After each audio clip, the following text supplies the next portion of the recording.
خلونا نتكلم في السريع كده على مواجهات دور الثمانية، وأول مواجهة هنتكلم عليها هي مواجهة منتخب الأرجنتين قدام منتخب هولندا. المواجهة دي أنا شايف إن هي هتبقى واحدة من أقوى المواجهات التكتيكية في البطولة كلها. لما نيجي نبص على أداء منتخب هولندا في مباراة أمريكا تحديدا، هنلاقي إن فعلا فان خال عنده فكر وطريقة سحرية يقدر يواجه بيها المنتخبات الكبيرة والمرشحة للفوز باللقب. فان خال في مباراة أمريكا اعتمد على الضغط المتوسط، ما اندفعش هجوميا وقال أنا بلعب مع المنتخب الأمريكي اللي ما عندوش جودة عالية في كل المراكز. بالعكس، هو ساب لهم الكوره ووقعهم في المحظور. اعتمد على دومفريس ناحيه اليمين اللي قدم واحده من افضل المستويات ليه في البطوله، واللي قدر ان هو يصنع هدفين ويحرز هدف. وكان بيعتمد بشكل كبير على التحولات، زي ما قلت ساب الكوره للمنتخب الامريكي اللي كان عنده مشكله في لعيبه نص الملعب اللي ما عندهمش جوده كبيره في عمليه البناء والتدرج بالكره، وما عندوش صانع العاب يملك الرؤيه يقدر يوصل المهاجمين بتمريره واحده لمنطقه جزاء المنتخب الهولندي. قدر المنتخب الامريكي في بعض الكور ان هو يشكل خطوره على مرمى منتخب هولندا، لكن خط دفاع المنتخب الهولندي كان متماسك جدا. وانا شبه متاكد ان هو ده نفس الاسلوب اللي هيلعب بيه فان خال قدام سكالوني قدام الارجنتين. فان خال هيسيب الكوره للمنتخب الارجنتيني وهيلعب بضغط متوسط، ويبتدي ان هو يقفل ممرات التمرير على اللاعبين المدافعين، بحيث ان هو يقلل بشكل كبير جدا من قدرتهم على بناء الهجمات.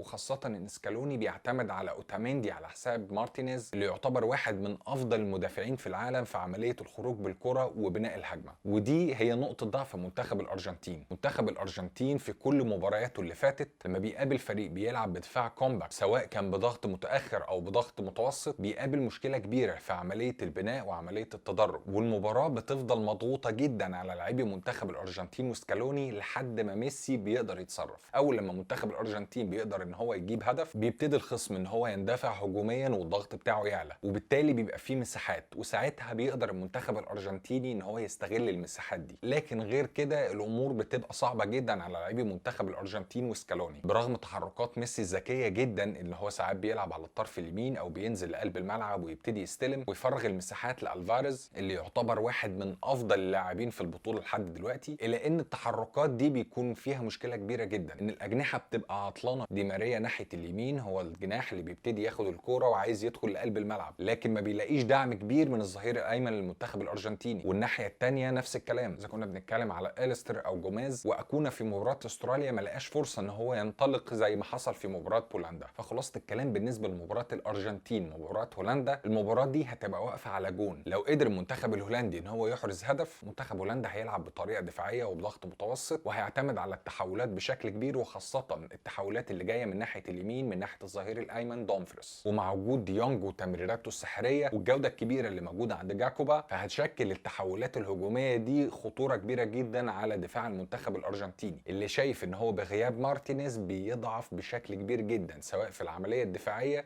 لانه بيفتقد لشراسه لاعب زي مارتينيز، او في عمليه الخروج بالكره والتدرج بيها وبناء الهجمه. والناحيه الثانيه لو قدر منتخب الارجنتين ان هو يحرز هدف، فبالتاكيد هيندفع المنتخب الهولندي وهتبتدي تظهر المساحات اللي كنت اتكلمت عليها. ومع وجود ميسي والفاريز ودي ماريا بالتاكيد هيتم استغلال المساحات دي بشكل مثالي. وتتبقى هنا الكرات الثابته اللي انا شايف انها واحده من اهم عوامل فوز اي فريق في البطوله دي. وبالنسبه لتوقعي للنتيجه، فانا اتوقع فوز المنتخب الارجنتيني على منتخب هولندا. وجود ميسي بيرجح كفه منتخب الارجنتين قدام اي منافس. ميسي حتى لو ما قدرش ان هو يشارك بهدف، فكفايه تحركاته داخل ارضيه الملعب اللي بتفتح مساحات للاعبين وبيقدروا ان هم يستغلوها. ما تنساش تقولي توقعاتك لمواجهات الجوله دي تحت في التعليقات.